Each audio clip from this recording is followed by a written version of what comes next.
What's up guys, welcome to the first video on the SevenLore channel, which how to get high kill games in the new solo mode, Stimulus Solos. At the end, I'll also be going over the best all-round loadout right now, which is Grau+Mp5, and what attachments to have on each gun. The first important thing is landing spot. You don't need to land somewhere with loads of people, unless you're going for like a 30 plus kill game. The most important thing in a landing space is how quickly you can get money. So you want to land somewhere with lots of chests. In this game I went military base, as pretty much every small house has a chest in. So the amount of money you're aiming for is about 14k. That's enough for a loadout, the most important thing in every game, and a UAV. If you have the opportunity for more money, that's great as well. Remember that time looting is time when you're not hunting and getting kills. In this game, the loadout I'm using is Grau+Mp5. As I only recently got the Grau, it's quite a low level, so I don't have all the right attachments for it. I'll show you the best loadout for both the Grau and the MP5 at the end of this game. Once you have your preferred loadout, it's time to start getting kills. If you don't have enough money at this point for a redeploy, you may want to loot a tiny bit more, but I always just push straight away as I'm trying to get as many kills as possible. So now it's time to start pushing everyone. So you pop your UAV and you push the nearest person and you take them out as quickly as possible. The first thing to do is not have aim like mine in this fight because it's absolutely useless. But once you've taken out that guy, it's time just to mark the next person on the map and then push him. At the end of this fight, I didn't realise my UAV only had one more scan, so I wasn't quick enough to mark another person, which is, I probably could have got higher kills than I did, so then I had to go back to the shop and buy another UAV to get another kill. So whenever the commander guy says UAV needs to refuel RTP for resupply, like just here, that means there's going to be one more scan, and you need to mark someone as quickly as possible. That's what I managed to do there. So with that mark, I knew approximately where someone was, but as I had over 10k still, I decided it was worth it to buy another UAV and just use that to get the exact position again and push in again. So you can see me marking people here, so I remember where they are, which isn't really needed, and I just push them for the fight. All you need to remember in solos is if someone's ever downed, like here, finish them as quickly as possible as they have a self-revive, and they can get up and catch you when you least expect it. I also got lucky here, this guy had another UAV on the floor, which means I could just continue to push people without even going back to the shop. Another key thing the commander says is either enemy entering the AO or this. And that means that there is a player landing and he's had over 4,500 when he died and he's redeployed. So people very often go back for their loot. This is what I'm doing here. I think this guy's probably gone back for his loot and I can go and that's another free kill.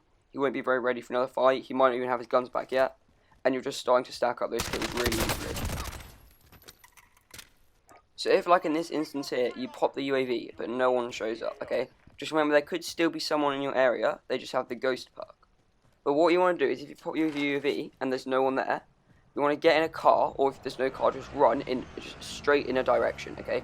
And what that will do, it will widen up the search of the UAV as you're moving. And then you're very likely to see someone on the minimap. As you can see, I now have 5 or 6 people showing up on the minimap with a UAV because I moved quickly to another location because I'd already killed everyone where I was. So here I make a bit of a stupid play. I disable this vehicle over here but don't kill the player, and then I turn my focus onto the other player while knowing there's still a player off to my right. So this means that I'm now pincered, and then, as you'll see, I run, but I don't run into a very good place, and I just get shot in the back. So you want to make sure that if you know there's someone behind you, then don't lie down like that, where you can easily just get sniped. So whenever you die, you have a bit of a tricky decision. Because, okay, so loadout drops, the ones that drop randomly with the map, they drop around 10 seconds before the first circle closes, and when the gulag closes. So if you're not around then, you either want to land on your loot, or land where you know there is loot. So in this game, I'm flying to that bunker where I killed one of them twice, so I killed 3 people there, because I know there's guaranteed going to be guns and ammo there, and then I can go back and look for my guns. So as you can see, there was a loadout there, but at this point I don't think I'm concentrating, I think I'm talking to someone. If I could have gone for that, the game could have gone even better than it did, but I wasn't concentrating, and I still know there's guns here, so it hasn't turned out too badly. So once I've got some guns, just not very good, but just enough to protect me, I go back for my loot as it's closer than the loadout drop, and I know it's going to come with ammo and everything, and I've just got to hope nobody's camping it. because lots of people do camp loot. You've got to be careful about that. So at this point, I had enough money for a UAV, but instead I went to the loadout, as it can be a good place to camp and kill people who are going for their loadout. As you can see, mine was the only loadout there, and if there were other unmarked loadouts there, that means they're other people's, but because there was nobody in the area, and there's a drop somewhere else.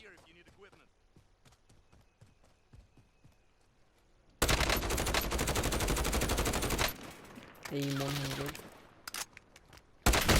after killing and losing this player, I quickly see that there's shooting on the map, okay, and this can go away very quickly. So as soon as you just want to load up your map and mark it, okay, because then straight away you know there are people in that area, and that's where you're pushing to next. So the heartbeat scanner is very useful in solos as clearing out buildings, but I've usually switched to running flashes in squads and trios, as other people run heartbeats, and flash have much more utility. You don't need all of you to run heartbeat. When you're going through buildings like this, you always want to be careful, use the heartbeat scanner first. And as I have the MP5, this is the fastest killing weapon in the game, apart from obviously like a headshot snipe, because that's one shot. But as the fastest killing weapon in the game, I'm confident enough to take 50-50s, because I know that I'm going to be doing more damage than the opponent. I think the MP5 can 5-shot body shot people at close range, which is absolutely insane. It's insane fire rate, and it's got a 45 clip. So I quite easily out-damage this guy, even though we start shooting her at the same time, which you will see. At this point, I should be going for UAVs, but I keep seeing people on my heartbeat, and I can just beam them with the Grau, as it's such a good weapon. Even though I don't even have the 60 mag monolithic, I'm not using attack laser, it's such a laser.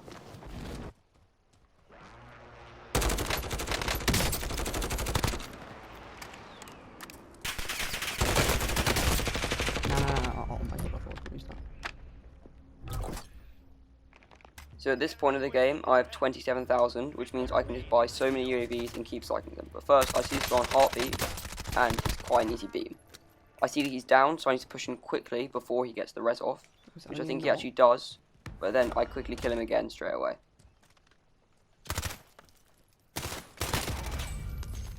This guy here scares the absolute shit out of me.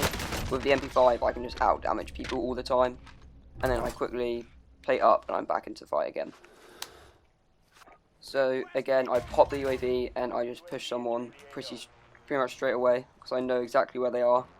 Okay, from this point on, I'm not going to be talking as much. I've pretty much said everything that needs to be said. The rest of the game is just me just pushing people with the UAV and repeat. So I'll just cut to all the kills and let the rest of that run.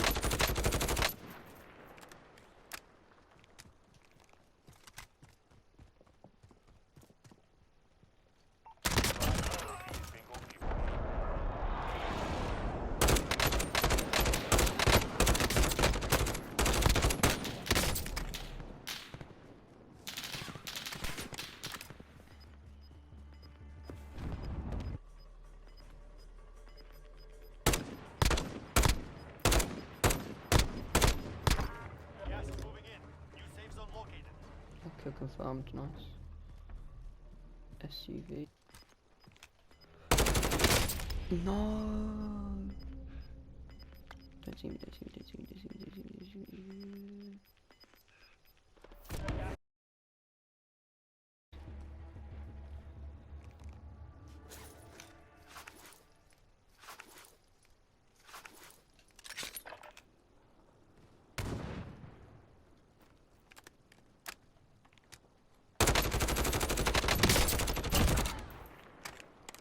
That's what you get for not paying attention to your kills. Less than 10 remain.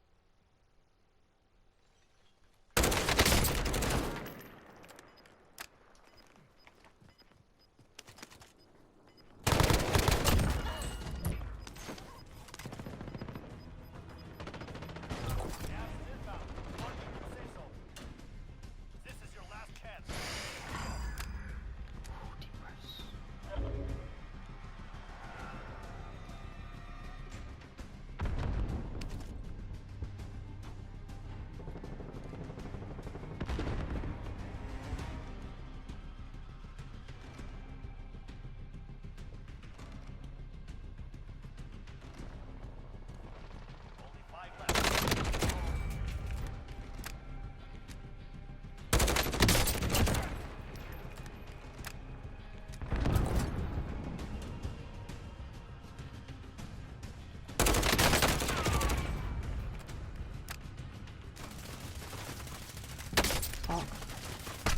Where am I getting shot from?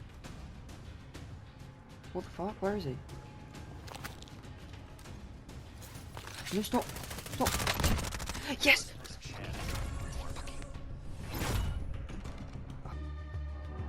Yeah, you're actually the good luck charm. Jeez, 21 kills. What the fuck? So this is the best Grau+Mp5 loadout you can get. It's also the exact one that Vikkstar used when he won Warzone Wednesdays 3 times in a row. And I'm not sure if it's the exact one Wars used, but he also used Grau+Mp5. So first of all, the Grau. Monolithic suppressor, as always. Use this on pretty much every single weapon. Always a great choice. Next is the Tempest Archangel. So this is for the damage range, bullet velocity, and recoil control. Tac laser for aim down sight speed. 60 round mags just so you can keep shooting for as long as possible. And lastly, the Commando foregrip, which gives you the aiming stability and it decreases the recoil. The Grau has a very nice iron sight, so you don't use an optic. Now the MP5, you got the monolithic suppressor, as always. Always a good choice. And then you have the F-Tac collapsible for movement speed, aim down sight speed. So you're very much going for movement speed, apart from here, which gives you the recoil control you need. 45 round mags, so you can keep shooting as long as possible. And then finally the sleight of hand for faster reloads, because when you're in these close range situations, that's what you really need. And then you want cold blooded, but you can use double time if you want to go faster, or EOD if you get really annoyed at rockets. Obviously you need overkill. And I used to use tracker, but now I use amped because you can change weapons just really quickly. It's really useful. C4, obviously, always use that. And I used to use the heartbeat sensor, but now I use flashes because I play more aggressive and the heartbeat sensor is very passive.